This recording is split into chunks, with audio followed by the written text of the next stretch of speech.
В этом уроке мы рассмотрим прошедшее время глаголов в удмуртском языке. Прошедшее время глаголов, или точнее первое или очевидное прошедшее, образуется с помощью суффикса «и». Рассмотрим сначала глаголы первого спряжения, которые оканчиваются на «ины». Например, глагол «учкины» — «смотреть». Отбрасываем «ины» и получаем основу, точнее краткую основу «учк». Присоединяя к этой основе суффикс «и» и личные суффиксы, получаем «мон учки» — «я смотрел», «тон учкид» — «ты смотрел», «со учкиз» — «он смотрел», «ми учки мы» — «мы смотрели», «ты учкиды» — «вы смотрели», «соос учкизы» — «они смотрели». Суффикс «и» плюс личные суффиксы показаны в таблице внизу. В единственном числе первого лица мы имеем просто суффикс «и» нулевой личный суффикс. Во втором лице единственного числа личный суффикс «д», в третьем единственного суффикс «з».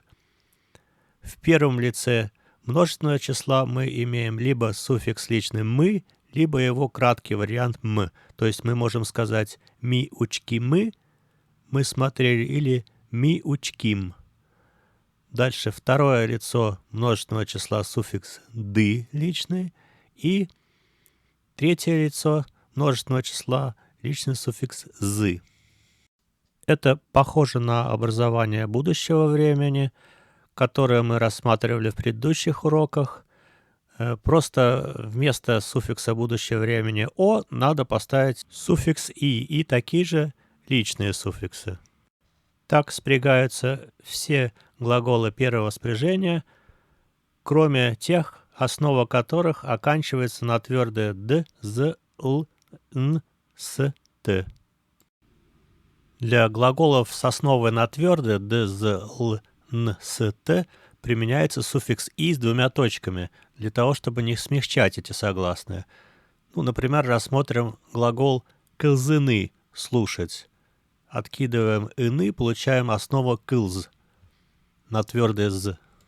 Например, «я слушал» будет «мон кылзи». Если бы здесь над «и» не было двух точек, получилось бы «кылжи», что неправильно. Вот как спрягается этот глагол. «Мон кылзи» — «я слушал», «тон кылзид» — «ты слушал», «со кылзиз» — «он слушал», «ми кылзи мы» — «мы слушали», «ты кылзиды» — «вы слушали», «соос килзизы» — «они слушали». Здесь внизу в таблице приведены суффиксы для спряжения таких глаголов.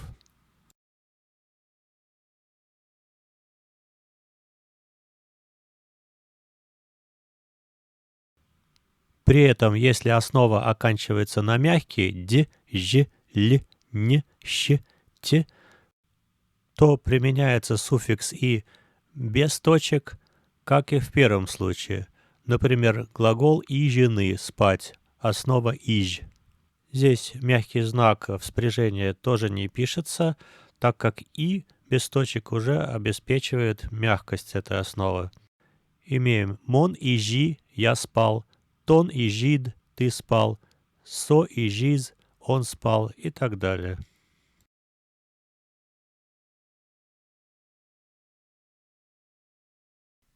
Рассмотрим теперь глаголы второго спряжения, основа которых оканчивается на «а» или «я». Эта основа получается после откидывания «ны».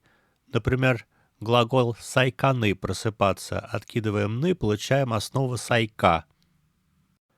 Этот глагол в прошедшем времени спрягается следующим образом. «Мон сайкай» — «я проснулся», «тон сайкад» — «ты проснулся», «со сайказ» — «он проснулся», «ми сайкамы» — «мы проснулись», «ты сайкады» — «вы проснулись», «соос сайказы» — «они проснулись».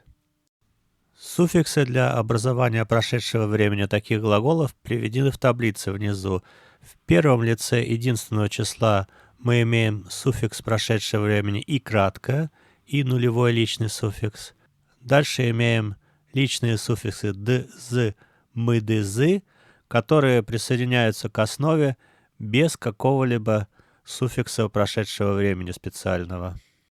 Так образуется прошедшее время для всех глаголов второго спряжения.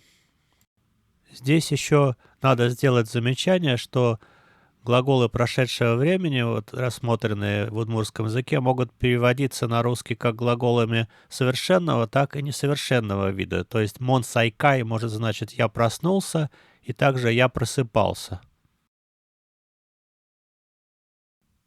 Рассмотрим теперь примеры употребления прошедшего времени. Первый пример. Ми миим Ялта Карын Шутецким. Мы в прошлом году в городе Ялта отдыхали. Здесь употреблено прошедшее время от глагола «шутецкины» — «отдыхать». Карын — местный падеж от слова «кар» — «город». Следующий пример. Ми толон нюлексы узыяны ветлим. Мы вчера в лес за земляникой ходили. Здесь прошедшее время глагола «ветлыны» — «ходить» употреблено. Также глагол «узыяны» — «собирать землянику». И «нюлексы» — это входный падеж от слова «лес» — «нюлес». Следующий пример. Нылы тунны ваш сайказ. Моя дочь вчера рано проснулась.